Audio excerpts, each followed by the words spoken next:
High বন্ধুরা, welcome back to my channel. আশা করছি সবাই ভালো আছে, আমিও ভালো আছি। আজকে দেখা যাক বানাচ্ছি আমি বাসন্তী পোলাও রেসিপি। বাসন্তী পোলাও কী কী লাগে উপকরণ সেটাই আমি জানাবো। দেখো, বাসন্তী পোলাও লাগে ঘি আর কিছু গোটা গরম মশলা আর দেখো তেজপাতা আর বাদাম, কাজু, কিশমিশ আর চাল, গোবিন্দভোগ চাল। তারপর আমি কিছু গোটা গরম মশলা নিয়েছি আর গোটা গরম মশলার মধ্যে কিছু রেখেছি আর কিছুটা গুঁড়ো করে দিয়েছি, ঠিক আছে।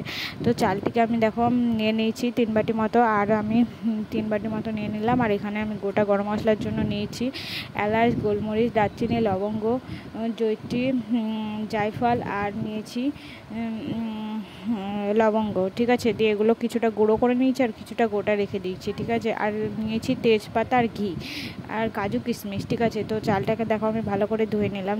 যদি না ধুয়ে নিই তাহলে চালের ভেতরে যে নোংরাগুলো থাকবে তো সেগুলো পেটে চলে যাবে, আর পেটে গেলে শরীর খারাপ করবে। তাই আমি চালটিকে ভালো করে ধুয়ে নিলাম। 10 মিনিট মতো রেখে দেবো চালটি একটু যাতে নরম হয়ে যায়, ঠিক আছে। তো নরম করার জন্য দেখো চালটিকে আমি ধোয়ার পরে ভালো করে আমি ঝুড়িতে ছেঁকে নিয়েছি যাতে জলটা বেরিয়ে যায়। জলটা না বেরোলে এটা গলে যাবে, ঠিক আছে। তো আমি জলটা ছেঁকে নেওয়ার পরে দেখো একটু আমি রেখে দিয়েছিলাম 15-20 মিনিট মতো, ঠিক আছে।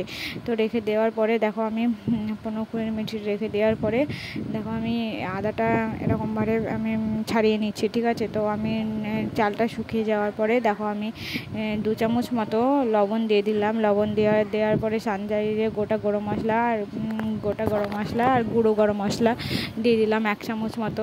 1 চামচ মতো জিরে গুঁড়ো, 1 চামচ মতো সেই গুঁড়ো করা মশলা দিয়ে দিলাম আর 1 চামচ মতো হলুদ দিলাম, ঠিক আছে। হলুদের পরিমাণটা কম দেবে, যদি বেশি হয় তাহলে খেতে ভালো লাগবে না, ঠিক আছে।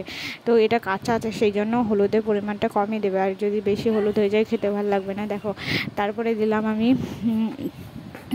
তারপরে দিচ্ছি আমি 1 চামচ মতো জিরে গুঁড়ো, ঠিক আছে।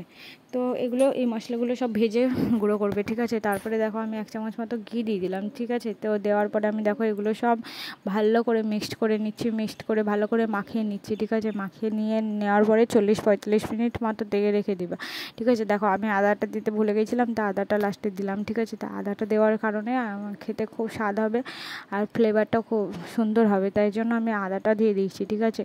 এখন কুচি কুচি করে দিতে পারো, ঠিক আছে। দিয়ে তারপরে দেখো এটা মেখে নেওয়ার পরে 45 মিনিট রেখে দেবো। যদি আমার ভিডিওটি ভালো লেগে থাকে তাহলে অবশ্যই লাইক, কমেন্ট, শেয়ার আর সাবস্ক্রাইব করবে আমার চ্যানেলটিকে, আর সঙ্গে থাকবে আর পাশে থাকা বেল আইকনটি বাজিয়ে দেবে, তাহলে সবার আগে তোমাদের ফোনে নোটিফিকেশান চলে যাবে, ঠিক আছে। তো দেখো আমার রেসিপিটা একদম, আমার ভিডিওটি একদম স্কিপ করবে না, তাহলে আমার পুরো রেসিপিটা দেখতে পারবে, ঠিক আছে।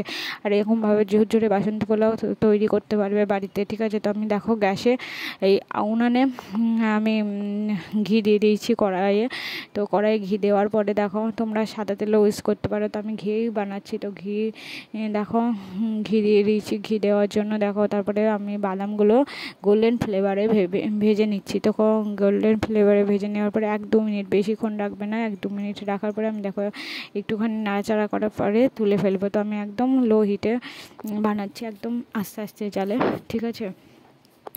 তো দেখো 2-3 মিনিট এমন করে ভেজে নেওয়ার পর 1-2 মিনিট নাড়াচাড়া করতে করতে আমি তুলে নিলাম। তারপরে কড়াইতে তেজপাতা দিয়ে দিলাম আর গোটা যে লবঙ্গ, দারচিনি, ওগুলো ছিল সেগুলো, এলাচ, গোলমরিচ ওগুলো ছিল, আমি ওগুলো দিয়ে দিলাম, ঠিক আছে। তো দেখো দিয়ে দেওয়ার পরে 1-2 মিনিট নাড়বো। নেড়ে দিয়ে যে চালটা আমি এখন 45 মিনিট হয়ে গেছে ধরো, চালটা যেই আমি রেখে দিয়েছি সে মশলা দিয়ে মাখিয়ে সেই চালটা আমি দিয়ে দেবো। চালটা গোবিন্দভোগ চাল, অন্য চাল নিলে হবে না, ঠিক আছে।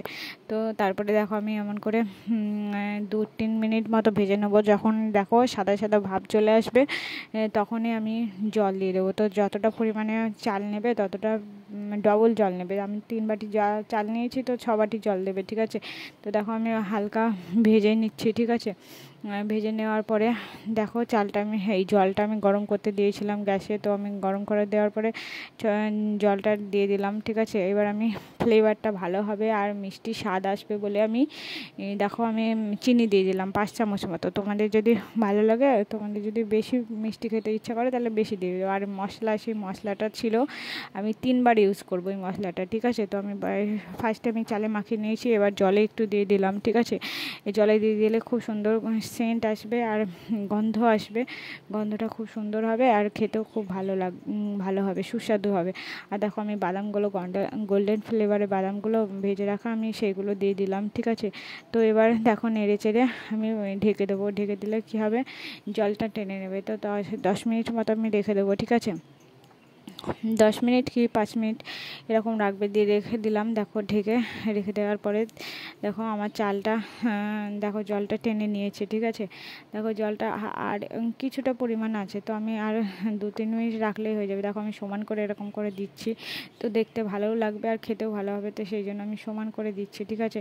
তো দেখো সমান করে আর তাড়াতাড়ি টেনেও নেবে জলটা, সেই জন্য আমি করে দিচ্ছি। দেখো আমার ভিডিওটি কেমন হয়েছে অবশ্যই জানাবে, আর আমার মতো বাসন্তী পোলাও বাড়িতে বানিয়ে দেখো কেমন হয়েছে, আর ভালো হলে অবশ্যই লাইক কমেন্ট শেয়ার আর সাবস্ক্রাইব করবে আমার চ্যানেলটিকে। আর দেখ কেমন হয়েছে অবশ্যই কমেন্ট করে জানাবে। আর দেখো আমি লাস্টে আবার ওই ইয়েটা দিয়ে দিলাম, ভাজা মশলাটা, আর আমি ঘি ছড়িয়ে দিলাম লাস্টে, তাহলে খেতেও ভালো হবে আর সুস্বাদু হবে, ঠিক আছে। আর গন্ধটাও খুব সুন্দর হবে। দেখো আমার মতো বাসন্তী পোলাও ঝুরঝুরে বানিয়ে ফেলো ঘরোয়া পদ্ধতিতে, হ্যাঁ ঠিক আছে। দেখো কেমন ঝুরঝুরে হয়েছে, তোমরা বানিয়ে দেখো কেমন ঝুরঝুরে হয়, ঠিক আছে। তো আজকে মতো টাটা, পরে ভিডিও নিয়ে আবারও আসবো, কেমন হয়েছে অবশ্যই জানাবে, সঙ্গে থেকো আর পাশে থেকো।